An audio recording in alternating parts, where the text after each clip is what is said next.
자산 총액 1천조 원에 육박하는 그룹사들이 얼마 전에 한데 모였습니다. 코리아 H2 비즈니스 서밋에서 말이죠. 15개 회원사가 여기에 모였습니다.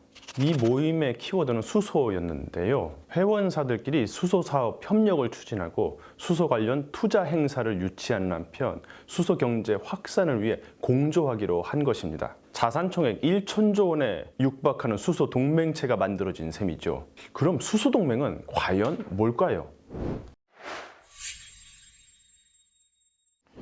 먼저 수소동맹을 기업들끼리 맺는 구속력 측면에서 살펴보도록 하겠습니다. 수소동맹과 비교해 볼 수 있는 가장 긴밀한 형태의 기업동맹으로는 해운동맹을 꼽을 수 있을 텐데요.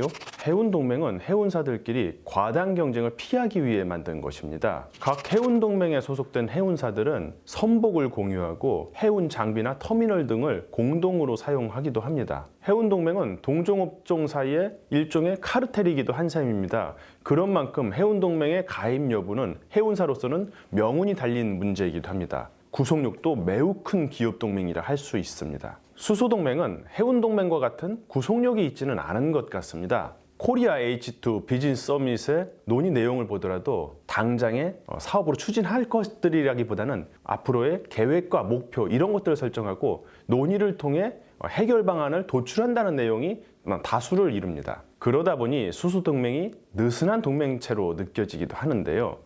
다 같이 모여 머리를 맞대고 힘을 합친다는 취지는 좋지만 해운동맹과 같은 구속력이 없다면 이 수소동맹이 과연 무슨 의미가 있나 이런 생각이 들 수도 있을 텐데요. 하지만 현재 진행되고 있는 수소동맹에는 여느 기업동맹과 비교할 수 없는 특징이 있습니다.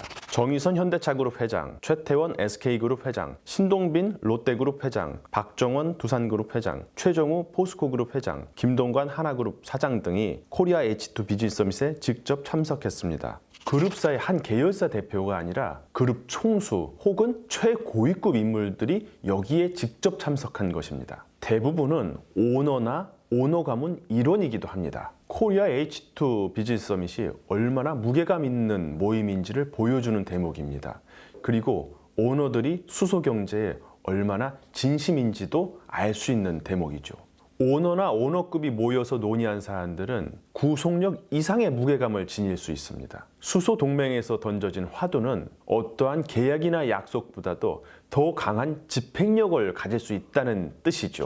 이들이 내놓은 수소경제 투자 계획의 규모도 엄청납니다. SK는 18조 5천억 원, 현대차는 11조 1천억 원, 포스코는 10조 원, 롯데케미칼은 4조 4천억 원, 한화는 1조 3천억 원, 효성은 1조 2천억 원 등입니다. 오너의 의지가 있지 않고서는 조 단위 이상의 투자를 계획할 수 없겠죠. 자산가치 1천조 원에 육박하는 그룹사들이 모여 만든 수소동맹, 그리고 그들이 만들어 나가는 수소경제 생태계에 주목할 필요가 있는 이유입니다. 오너들이 수소경제에 관심을 보이고 대규모 투자를 결정할 수 있었던 데는 우리 정부의 강력한 정책 의지도 한몫하고 있습니다. 문재인 정부는 출범 직후부터 수소경제를 가장 중요한 정책 의제 중 하나로 선정해놓고 강한 육성 의지를 보여왔습니다. 구체적 목표들이 담긴 수소경제 로드맵을 제시하고 매년 수소 예산도 확대 편성하고 있습니다. 문재인 대통령은 틈날 때마다 수소경제를 강조하며 지원 의지를 보이고 있는데요. 10월 7일 수소경제 성과 및 수소 선도국가 비전보고 행사에 참석해서도 정부는 청정수소 선도국가를 대한민국의 핵심 미래 전략으로 삼아 강력히 추진해 나가겠다고 말했습니다. 정부가 수소경제 지원에 나섰던 구체적 사례도 많이 있습니다. 문재인 정부에서 시작된 규제 샌드박스에 적용된 1호 사업에는 수소차 충전소 설치가 선정됐는데요. 이에 따라 서울 도심에 수소차 충전소 설치가 가능해졌습니다. 최근에는 정부가 수소차의 셀프 충전을 할 수 있도록 규제 샌드박스 실증을 진행할 계획도 세웠습니다. 대기업 오너들이 동맹을 맺으면서까지 수소 경제에 나서는 이유는 뭘까요? 수소 경제는 의미 있는 시장에 도달하기까지 갈 길이 멉니다. 경제성이 가시화하기까지 최소한 10년이 걸린다고 합니다. 수소의 생산, 저장, 운반, 충전, 활용 이 각 단계는 아직 걸음마 단계입니다. 아직 완성된 생태계가 아니기 때문에 어느 한 퍼즐 조각이 빠져도 전체 그림이 완성되기 어려운 생태계인 셈이죠. 예컨대 힘들게 수소를 생산해 놨는데 이것을 운반할 수 없다면 무용지물이 되겠죠. 수소 연료전지로 운행하는 수소 트럭이 수백만 대 생산됐더라도 수소 충전소가 구축되지 않아 산업 현장에서 외면당한다면 이 역시 낭패일 것입니다. 나만 잘한다고 되는 일이 아닌 만큼 수소 동맹을 구축해야 할 필요가 있는 것이죠. 수소를 생산하는 기업과 수소의 저장과 운반에 필요한 소재를 만드는 기업, 수소 충전소를 설치하는 기업, 수소차, 수소 연료전지, 수소 선박 등 활용 단계를 담당하는 기업들이 서로 계획과 비전을 공유하고 있어야만 안심하고 수소 경제가 작동될 수 있을 것입니다. 이제 막 걸음마를 뗀 수소 동맹은 외연을 넓힐 필요도 있어 보입니다. 한국은 수소 활용 부문에서는 막강한 경쟁력을 인정받고 있습니다. 대표적 수소 활용처인 수소차나 수소 연료전지에 강점이 있기 때문이죠. 특히 현대차는 수소차 부문에서는 글로벌 경쟁력이 가장 막강한 선두 기업으로 꼽히기도 합니다. 하지만 수소 생태계의 나머지 부분, 생산과 운반, 저장, 충전 등에서는 이 핵심 기술 경쟁력이 기술 선도국에 비해 60% 내지 70%밖에 되지 않는다는 평가도 나오고 있습니다. 이 때문에 현재 수소 동맹에서 취약한 부분들을 더 강화해 나가는 것은 물론 해외로도 동맹의 외연을 넓혀야 한다는 결론에 이르게 됩니다. 수소 경제가 글로벌 차원의 생태계를 구축해야 하는 문제인 만큼 국가 사이 수소 동맹도 매우 중요할 것 같은데요.